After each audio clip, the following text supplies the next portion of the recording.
আসলে আমরা flight take off করার ২০ মিনিট পরে ওইখানে এয়ারপোর্টে একটা মিসাইল পড়ছে। তো পড়ার পরে আমরা একটু মানে শক হয়ে গেছি যে হয়তো আল্লাহ ভালো চাইছে দেখে আমরা দেশে ফিরে আসছি আলহামদুলিল্লাহ। নাইজান একটু ঘাবড়ায় গেছে এবং একটু চুপচাপ ছিল। আমি চেষ্টা করছি যে ওকে কীভাবে মানে ওকে বলছি যে টেনশনে কিছু না, আমরা দুজন আছি, আল্লাহ তো আছে, সমস্যা নেই ইনশাআল্লাহ। না স্বাভাবিক, এরকম হলে একটু ভয় কাজ করবে। তো সিচুয়েশন হিসাবে দেখা যাবে যে যাবো কি যাবো না ইনশাআল্লাহ। আসলে প্রথম যে সিচুয়েশনটা আমরা দেখছি এবং শুনতে পারছি, তো শোনার পরে একটু আতঙ্কিত হয়েছিলাম সবাই এবং ভয় কাজ করতেছিল। তো শোনার পরে এবং সবাই সাপোর্ট করছিল দেশ থেকেও এবং টিম ম্যানেজমেন্ট থেকেও। তো বিসিবি থেকে অনেক খোঁজখবর নিচ্ছে আমাদের সবসময় এবং পিসিবি এবং পিএসএল টিম থেকে অনেক খোঁজখবর নিচ্ছে যে আমরা ভালো আছি কিনা। তো এই আর কি। ফ্যামিলির সাথে কথা হচ্ছিল কিনা, মানে বাসা তারা কি বলছিল, আসলে খুব দুশ্চিন্তায় নিশ্চয়ই তাদের সময়গুলো যাচ্ছিল এবং এই অভিজ্ঞতা তো এবারই আসলে ফ্যামিলি তো সবসময় টেনশন করে বাইরে থাকলে। তো নর্মালি যখন শুনবে যে আশেপাশে এরকম মানে যুদ্ধ হচ্ছে, তো নর্মালি টেনশন করবে। তো চেষ্টা করছি যত ভালো রাখার জন্য, যে ভালো ভালো পজিটিভ কথা বলার জন্য, যেন টেনশন না করে এতটুকু।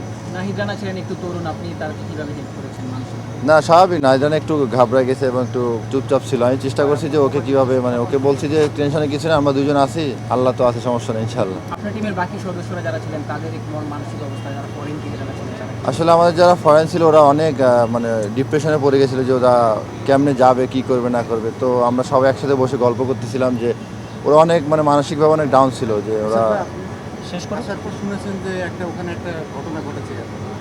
এটা শোনার পর কেমন লাগছে যে আসলে আমরা ফ্লাইট টেক অফ করার ২০ মিনিট পরে ওইখানে এয়ারপোর্টে একটা মিসাইল পড়ছে। তো পড়ার পরে আমরা একটু মানে শক হয়ে গেছি যে হয়তো আল্লাহ ভালো চাইছে দেখে আমরা দেশে ফিরে আসছি আলহামদুলিল্লাহ। এরপরে তো পাকিস্তানের সিরিজ হোক না হোক, আপনার যদি পরবর্তীতে আবার পাকিস্তান যাওয়ার অপরচুনিটি আসে, মানে সেই ভয়টা কাজ করবে কিনা যাওয়ার ক্ষেত্রে? না স্বাভাবিক, এরকম হলে একটু ভয় কাজ করবে। তো সিচুয়েশন হিসাবে দেখা যাবে যে যাবো কি যাবো না ইনশাআল্লাহ। পিএসএল এর বাকি অংশ খেলার ইচ্ছা আছে? খেলার তো ইচ্ছা সবসময় আছে। শিফট হয়ে যদি দুবাইতে আসে বা যদি এটা কন্টিনিউ হয়, তাহলে ইনশাল্লাহ চেষ্টা করবো আবার যাওয়ার। সেক্ষেত্রে কি আপনাদের কাছ থেকে বোর্ডের সঙ্গে যদি কথা বলে আপনার বাংলাদেশ ক্রিকেট বোর্ড, যে পাকিস্তানের যে সিরিজটা সেটা পাকিস্তানে নেওয়া হয়, দুবাইয়ে হওয়ার কি কোনো পরামর্শ আপনারা বোর্ডকে দেবেন? আসলে আমাদের পরামর্শ দেওয়ার কিছু নেই, জাস্ট সবাই সিচুয়েশন দেখছে এবং সবাই বুঝতেছে সিচুয়েশনটা কি এবং সবাই সোশ্যাল মিডিয়া ফলো করে। তো চেষ্টা করবো যে সবাই আন্ডারস্ট্যান্ড মানে সব কিছু ব্যাপার নিয়ে। ওভারঅল আপনার পারফরমেন্স নিয়ে কি বলবেন? এটা ভয় কাজ করছিল নাকি? আসলে ভয় দেখেন, স্বাভাবিকভাবে সবাই একটু আতঙ্কিত হবে, স্বাভাবিক। দেশের বাইরে গেছি এবং আমাদের চেয়ে সবচেয়ে ভয় ছিল মানে বাংলাদেশের মানুষ। তো আমরা সবার কাছে কৃতজ্ঞ যে সবাই আমাদের জন্য দোয়া করছে, আমরা ভালো ভালো ফিরে আসতে পারছি আলহামদুলিল্লাহ। হিসাবে এই ঘটনার আগে আসলে এই পিএসএলটা আপনি প্রথমবারের মতো ফ্র্যাঞ্চাইজি ক্রিকেট খেলতে গেলেন দেশের বাইরে, আসলে অভিজ্ঞতাটা কেমন ছিল প্রথমবারের অভিজ্ঞতাটা? না, সব কিছু মিলে আলহামদুলিল্লাহ ভালো গেছে এবং এনজয় করছি। আমাদের যে টিম ছিল রাহুল কারান্দা, তো অনেক সাপোর্টিভ এবং সবাই ফ্যামিলির মতো। তো আমি বুঝতে পারিনি যে আমি পাকিস্তানে খেলতে গেছি। এখন দেশে কেমন লাগছে? না, দেশে ফিরে ভালো লাগছে আলহামদুলিল্লাহ। যে দুই সাংবাদিক সাথে ছিল, সেই দুই সাংবাদিকের সঙ্গে যখন কথাবার্তা হয়েছিল, তারা কি ফিল করেছিল যে কতটুকু অভিজ্ঞতা তারা আপনাদের সঙ্গে শেয়ার? না আসলে ওই সাংবাদিক দুই ভাই যখন রাওয়ালপিন্ডিতে ছিল, পাশে যখন একটা ড্রোন হামলা হয়েছে, তো ওরা অনেক আতঙ্কিত হয়েছিল।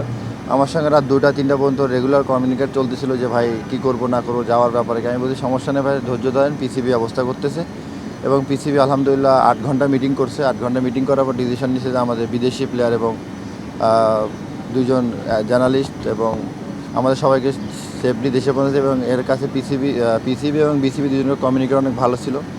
ধন্যবাদ দিব বিসিবি এবং পিসিবিকে যে আমাদের সুন্দরভাবে দেশে পৌঁছে আলহামদুলিল্লাহ।